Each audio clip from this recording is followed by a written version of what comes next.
Hey beauties, welcome back to my channel. Today I'm going to do a get ready with me full face and we are going to try out some new products together. I have been sneaking these things behind your back and trying them out before this video, but I will let you guys know what my thoughts are on all of these things at the end of the video. If you want to see how I created this look and what products I am using, just keep watching. As always, every primer or anything that's on my face already, I will have listed down below. And my brows, I always have my tutorial for this in the description box of every video. I'm going to start off with this foundation. This is the Elcie Micro Slick Foundation. This was really hot for a while, and I've been asked several times to try this out, and we're going to try it out. I've actually worn this several times, but we're going to go ahead and apply it now. The shade I am in is in Cameo, and I am an NC20 in MAC. Anywho, this is one layer of the foundation. I would say it's a medium coverage. It's not covering up everything. But there's something that happens with this every single time I have used it. And I don't know how to explain it because it hasn't happened with any other foundation I've ever tried. But when I'm applying it, it's like little dots of something. It's not my skin. It's sitting on top of my skin, on top of the foundation. It's like it's not balling up, but it's like little sand particles almost, but not hard. And I'm not gonna touch it and feel it. It's just I can see it on my skin, and I feel like I have to really try to get it all. I don't know what it is. Every single time I've tried using a different sponge, because the first time I used it, I saw that and I was like, is my sponge going bad? Like, is it leaving little pieces that are breaking off? Nope. Tried it with a different moisturizer, and then today I'm wearing a primer because I thought, well, maybe my moisturizer is lifting up a little bit when I'm pouncing the sponge. No, I don't know what is going on, but just let me know if this happens to you too, because I don't know what it is. I've never had it happen before, ever. This is another product I've been trying on the DL. I'm sure you guys have seen it in my description box. And this is the Laura Mercier Flawless Fusion Ultra Longwear Concealer. I am in the shade 2W. Again, I have to dip in a few times, like twice, to get the amount of product I want. And it has almost like a paint smell to it. This one's a tad bit yellow for me right now, but it'll be fine for like the summertime when I get real dark. And even like this one blended in is fine. And I have some new brushes from Artis. Look how cute this is. This is the mini palm brush. It's so adorable. If you haven't seen it before, I did a whole tutorial using all Artis brushes. I'll try to remember to link that down below, but this is the baby version. So I'm gonna try this with my concealer. You can use this with makeup, you can use it with skincare, and you're supposed to be able to get like around these smaller parts of your face, like your mouth, your nose, eyes, and you can use it for everything. Bronzer, blush, powder, everything. I wouldn't use this for powder just because it's a little smaller, but I'm just like tapping. I'll swipe around my nose and where I need to blend a little bit and then just tap the concealer in. This is the first time I've used this brush. And oh yeah, these were sent to me, by the way. Ooh, that looks good. I actually think this gives me more coverage with this concealer than the sponge does. I just got really excited because I don't use my Soleil Tan de Chanel so much anymore because I end up getting it in my hair so terribly. I think this is going to be the trick because it's got that flat edge, so it's not rounded, and I'm not going to get it. Ooh, it's not going to get in my hair. I'm excited to try this with the Soleil Tan de Chanel. Oh, it's going on. It's definitely going to happen. Here's the concealer though. You can see it kind of leaves a little bit of a dewiness to the skin. It's like a dewy satin, like right in between those two, but I'm going to go ahead and set it. Stellium 785 and my Becca under eye powder. I'm going to go ahead and set my face with Mer The Powder. This is a Stellium 974. Again, I like to just tap this all over. I like to let it set on my cheeks, but not this much anywhere else on my face. Just go in with the excess everywhere else. I'm gonna go in with one of my new favorite bronzers. Technically, the one I have in my hands is Take Home the Bronze in the shade Oscar. I'm gonna use a Zoeva 127. Now, I don't know what's going on, but on the website, on the Balm's website, these are now renamed, and I believe that this particular shade is called Oliver. This all started when I got a comment saying, hey, I can't find Oskar on the Balm's website. I was like, what? I don't understand. So I went on the Balm's website and I see, okay, I see the bronzers, but then I also see that they are renamed. I'm like, what is going on? So I thought maybe it's a typo, maybe I'm losing my mind. And then I went on the Balm's Instagram page. Every swatch, every picture of this product was gone. I was like, and then I'm like, oh my God, did I just, suggest this product and something's wrong with it? Is it formula? I still don't know what it is, but I have a feeling it has something to do with the names, like the Oscars, the award shows. Like, I'm guessing it has something to do with that. But again, that is a guess. If you actually know what is going on, let me know. I'm assuming they did not change the formula, that they didn't change the color or anything like that. To me, it looks like they just changed the name. So if you're looking for this product, I think it's currently sold out, but if you're looking for this color, it is currently listed as Oliver. With the foundation, it is oxidizing or at least deepening a little bit. I only brought it to here because it matched so well, and now we're getting a little bit of a line, so I'm just gonna add a little bronzer. So just forewarning, it does deepen up. I still would stick with this shade though. I think the next one down would be a little bit too light. Look, it's fixed. This is another new product, but I have already featured it on my channel. I did a whole dedicated video to the two new palettes. And this one right here is the Kosher de Soleil. I'm gonna go in with this middle shade right here. This is the Zoeva 126, by the way. I have two new highlight palettes from MAC. This is the Hyper Real Glow, and I thought it would say somewhere on here which one it is, but this is the gold one. I guess I needed to keep the little box over there. This is the gold one, and then this is the pink one, and this last shade right here is more of like a rose gold. I kind of want to try that, but let me see. Yeah, I'm going to go in with the last shade in the pink palette and my Linda Hallberg 306. That's pretty. And then I'm going to take the very first shade. I'm going to go down the center of my nose and my Cupid's bow. Okay, that one didn't. That one's much more sheer. At least on my nose. Now I'm going to take just a tiny bit of my Sisley powder. You could definitely use whatever powder you set your face with. I'm just so used to buffing with this, that's what I'm going to do. Then I'm going to go in with a different powder, but I don't like this powder on my pore area. So I'm going to concentrate this just on the center of my face. And then I'm going to go in with this beauty. I talked about this in my favorites. I was trying this out for this video so that it wasn't like completely first impressions. And then I fell in love with it and I've been using it. This is from Giorgio Armani, and it is the Microfill Loose Powder in the shade Pink. Again, I believe online, at least at Nordstrom, it says Highlight on it. And there are two other shades. Both of those have a glow to them as well. I just don't think there's quite as intense as this one, but they still have a glow. So if you are lighter or darker, there are other shades. So I'm just going to take this. I use quite a bit on the sides of my face.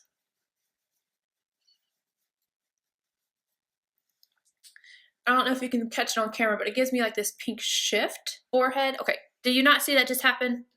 Do you see this? Oh, I'm going to put some on my nose. Forehead, just buff it out. This is the pretty forehead. I love it so much. And I'm going on my nose because I like that little shift to be everywhere. I'm just not putting it on my pores. I am so glowy and I am so obsessed with it.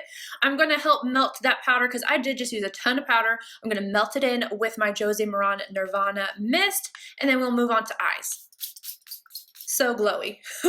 So glowy. I want some of this on my neck. I want it everywhere. I don't want it on my shirt though. I've got these two brand new palettes from Milani. One is the Bold Obsessions, this one right here. This one has some shimmers in it, whereas this one, it is the Most Loved Mattes. It's all matte. Now these remind me so much of the Stila shadows, like the placement of them, like the whole setup. And also kind of the Viseart as well, like color-wise. I have used the matte one, so I'm mainly gonna use the metal one. If I need something from the matte, I will pull from it. Before I get into the eye tutorial, I also want to talk about these other two brushes that I got from Artis. It would be weird me trying to explain and do the tutorial at the same time. But these are demi versions of previous brushes, and it's really a neat idea, I think. This one right here is the Linear 1D. Can you see like the little head on this? And this one is the Linear 1. You can tell it's half the size of the original. And then this one is the Linear 3D. I'm going to read from the site so I don't mess it up. So like I said, both of the brushes are half sizes of the original liner brushes. The founder of Artis explains that the standard Artis linear brushes provides the users with a stable way to apply straight line of makeup, but some users wanted lines that curve, so the demi brushes make this more possible. The reduction in length gives the user increased maneuverability so that the brush can be moved in curving angles. If you want to create a curved wing liner effect, the demi versions help you do it with a slight tilt of the handle. I like that they did this because the linear one I like to use right at the lash band and blend out and smoke out a liner, but the half size makes it easier because your eye is curved anyway. So I'm excited to use this and see how it works. Zoeva 227, and I'm starting off with Bear in Mind. This is a super light transition shade. It's just about my skin tone, maybe just a little bit deeper. This will help me blend at the end. Same color on a Wayne Goss number 20, and I'm going to work this right underneath the lower lash line. Back in with that 227, I'm going to take Sweet as Honey. Start off on the outer corner and then work it into the crease and blend it upward. Again, working that shade underneath the lower lash line. Wayne Goss number 17 and Brunettes Have Fun. First on the outer V and then again working it into the crease. I'm going to build that up just a little bit. Going back in with the Wayne Goss number 20 and the same shade we were just using. Just going to work this closer to the lower lash line. Suede side to side and a MAC 242. I completely forgot what the name of the brush was for a second. I'm putting it all over the lid, leaving a little space right here. Actually, I lied. I'm going to use the shade I was going to put right here, just in the inner corner. Oval 1D and Little Black Dress. I'm going to work this right at the lash line. Yep, I like this brush. It'd be even easier if I was right up against my mirror, but you know. Same shade in the 3D, and I'm going to use this to smoke out my lower lash line. I'm also going to add on liner to the inner rims, but I'm going to do that off camera. This is actually pretty darn easy to use, and it smokes it out so it's not a harsh line and applies it at the same time. It's really actually pretty nice, and it is easier to use than that longer one.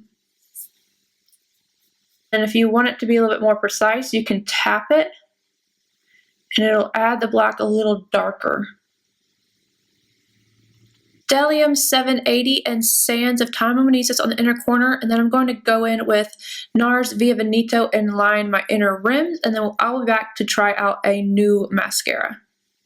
I totally added a little bit of that inner corner shade to my brow arch because I felt like I needed to. Now I'm going to go in with Maybelline's Total Temptation.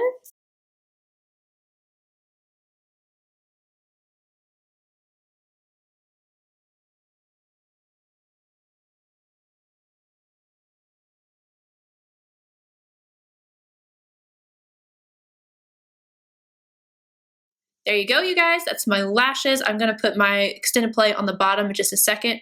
But I do use a lash serum, a new lash, just so you guys know. But I actually really like this mascara. I do always get like these little, I don't know why, with this mascara, I'm always getting the mascara on my lid, but I can just wait for it to dry and then flake it off. But I'm going to go do my lower lash line and I'll be right back. All right, you guys, let's try on a new sheer version of Stila's Caramello liquid lip. So this is sheer Caramello. Here's what it looks like on, and this is the final look. I'm going to go ahead and jump into first impressions of products I just tried today, as well as my kind of reviews of the others. I'm going to start off with the lip just because I just put it on. So this is a sheer version of Caramello. I will insert a picture of the regular and the sheer. This has a weird slip to it, and it is pretty sheer. I mean, it's in the name, but I have worn this once before, and I feel like it is more drying than the original. So honestly, this isn't my favorite. I like the idea behind it, but I feel like it needs to be perfected. For the mascara, again, I have used this several times. I actually really like the way it makes my lashes look. I forgot to take off that little clump. I don't care. I'm not really going anywhere. It can flake a little bit, but it's not terrible. I think this is a really good drugstore option. It's actually, I think, my favorite I've ever tried. I've heard back and forth about this, but if you like a drier formula that you can just keep on and keep on and keep on building, I think you'd like this one. For the brushes, I definitely think Artis did a really great job with this. I love this little guy. It worked really well, and I like the idea behind it. The size is really good. It's like the size of the Oval 7, but in hand form. It's nice. And then the brushes, I think those worked really well, but I love the Linear 3D. This one is the perfect size for me. I think I'm going to get the most use out of it. And I know it's going to be a little bit awkward for people when you first start using these type of brushes because you're used to coming at your eye, but this is just more natural, like doing makeup on yourself versus doing makeup on someone else. I think these eyeshadows are so good for the price. The packaging feels a little bit cheap, but I'm not even mad at it because the quality is really great. You are going to have to build these up a little bit, and some of them can kind of be lighter on the eyes than they appear in the pan, but again, you can just build it up. I don't find them to just disappear, you know, like the Huda Warm Obsessions. I didn't like that. Today was the first time I've used this palette. I've used the other one twice, and I just think that these are really nice. If you're looking for something that's more affordable, I believe these were $20 and I had a 15% off coupon. These are really a great option. I see why people rave about them. Let me know if you want to see some more tutorials with these because I would have no issues using these again and again. Micro Silk Foundation. This is just nothing to write home about. I don't understand the raving behind it. I do think it's a good foundation. It actually wears on me really well, the 10-11 hours, and I didn't get a bunch of breakthrough shine, which was very unexpected. But it's not something that I would say, oh, you want a medium coverage and this and this and this. This wouldn't be my first thought, but I do think it's a good one. Other than that weird thing it does, I have no idea what that is. The Flawless Fusion Concealer. I'm not a big fan of this. I've tried to love this, but I just can't get on board with it. Again, it's just kind of a mediocre concealer to me. I could definitely suggest a 10 off the top of my head and be like, yeah, try this, this, or this. This one kind of ends up looking kind of dull. I can still see things through it, and it starts to look dry. Like I feel like I'm already starting to look dry, which is weird because when you first put it on, it's kind of got that dewy effect. It just doesn't work well for me. Hyper Real Glow highlighter palettes from MAC. I think these are an excellent option. They're just under $40. I mean, basically they are $40. You're getting 3 highlighters in here. Some of them are a little bit more sheer, but can be built up. But this is a great option, especially if you are looking, like the Nars palettes are like $10 more. And if you want to save a little bit money, this would be a good option. All right, you guys, that is it. I hope you enjoyed this video. If you did, please give it a big thumbs up. Subscribe if you're not already. And I'll see you guys in my next video. Bye, guys.